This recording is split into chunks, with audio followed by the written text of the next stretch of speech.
What's up, good people? All right, let's talk about spirit guides a little bit more regarding angels, angels in general. Um, I know I've had a few experiences that were been pretty amazing in my life, and I thought I'd share and see what you guys think, what you've encountered. Um, I remember one instance when I was my early 20s, late teens, somewhere around end of high school. We went to go visit a friend on the lake house, Western Maryland, and it was a gorgeous day. We had campfire going around the lake, fishing, drinking beer, partying pretty good. And at one point, the fire died down, and several hours later, I wanted to go out there and restart it. And I was the only one who did Boy Scouts in this group, right? These delinquents. So I got the fire, prepped to make another run at it and get it going again. It was dead, dead as dead. And I wasn't thinking. I looked around for lighter fluid, couldn't find any, but you probably guessed what I could find. A can of gas. Yep, so I went over there to the fire and I started pouring the gasoline into this big fire pit. And as soon as I did, I could see the ash give away and the red embers below, even though I felt it with my hand. They were there. And immediately I saw the fire wick up the stream of gas and go towards the nozzle. And I knew, that's it. I'm dead. This is over with. And I watched with dread to see that fire suck into the can. And I was just waiting. I was waiting to die. So I must have paused. I mean, time stopped. And then I heard a voice, a woman's voice in my ear, clearly say, "Let go of the can." And I did. I dropped it right there, and we were on this big hill going down to the lake. So this gasoline can that's on fire is rolling down the hill, spreading up like trail of flames everywhere we go. It's like a giant Molotov cocktail or something, and rolling down towards my friends in the boat dock where the boat's at. I'm like, someone's gonna die now. If it wasn't me, now someone else is gonna die, or that boat's gonna explode. Anyway, nothing happened. We got it all out. I somehow I poured a bucket of ice on that thing, and it went out and didn't explode, and we were all good. The rest of the trip, it was fine. But that was the first time that I got some audible, message loud and clear. The cut bait and run, and I did, and it worked out. Fast forward a little bit later on in life, and I had another one that was pretty amazing. It didn't involve any audible messages, but it was remarkable to me. It was a year after my high school, and I decided to go to Woodstock Festival.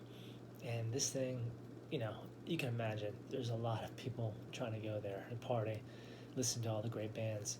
So I got right up there with a friend, and with his girlfriend and another one of my buddies. All right. So when we go up to Saugerties, New York, that's where Woodstock was being held that year. It was surrounded by 5 or 6 satellite parking areas, probably about 20 minutes, 30 minutes, to the concert area, from the outside. And they're all color-coded. I think ours was orange.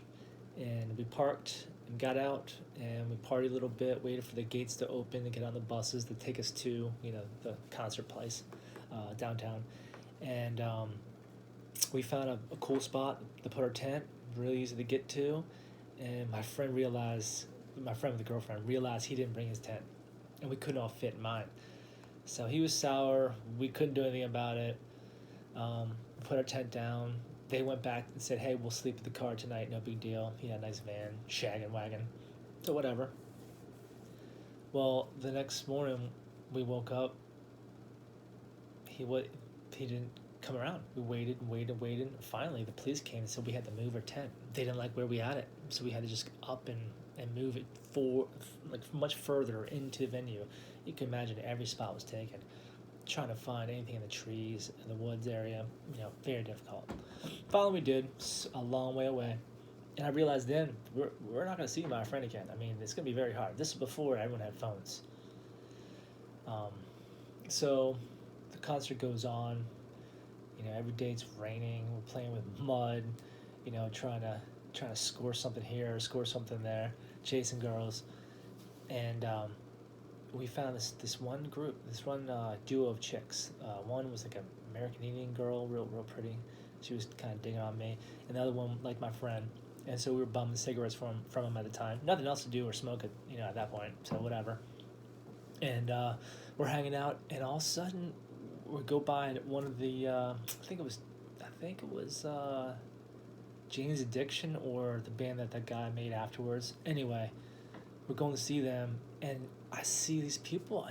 I see these people. I'm like, I know these people, man. I partied with them before back at home. So I go up there, and sure enough, it was a group of people from like a local town right next to mine that I knew of, and partied with a lot. Kind of like with a band scene and stuff like that. So we let those other chicks go. Sadly, I always kind of reminisce about that. But we meet up with these people, and my friends basically at this point, and we're hanging out, we're happy. And in passing, the conversation, while we're at this concert, the girl said, yeah, I have my parents' camper off the red lot, like, I don't know, somewhere off the red lot or something like that, like a driveway by the red lot. And I didn't even think about that information at the time. It was just a conversation amongst many during this loud concert. We party hard, it gets late at night, we have to go back to our tent, we say goodbye, and the next day, it was just like a half day of music, and then we had to kind of start packing up if we wanted to stay that long. But we started walking back to the tent, and I realized, man, this is it. We're not gonna find our friend. We don't have a ride home. We don't have any money. I think I have $6 in Woodstock nickels.